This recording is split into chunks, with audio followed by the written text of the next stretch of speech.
Good.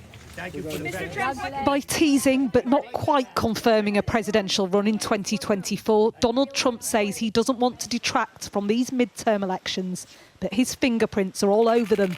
If you thought that Donald Trump was yesterday's man, then you've simply not been paying attention. He is the driving force behind today's Republican Party.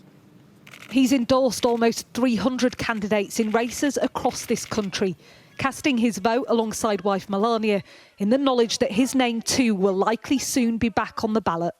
Are you still the kingmaker of this Republican Party? Will your candidates win? I hope so. I mean, I do hope so. Mr. President, I think they will. I think they're great candidates. I think they're great candidates. Mr. Trump. I really think it's been a brilliant campaign. And will you accept the results of this election? No answer from the former president, but his acolytes have made their feelings clear. Carrie Lake, candidate for governor in Arizona, has been touted as a potential running mate for Trump.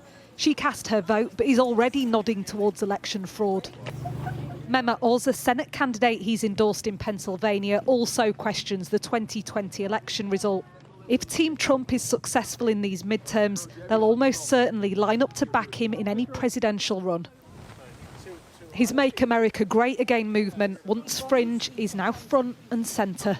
He wants to design the Congress and the Senate, I believe, that he'll want to work with when he runs for president again. Jeannie, you think that then, that the Make America Great Again team is the driving force in this party now? Yeah, there's no question. People like Liz Cheney, Mitt Romney, the Bushes, those people are marginalized and gone from the Republican Party in terms of having a voice for messaging.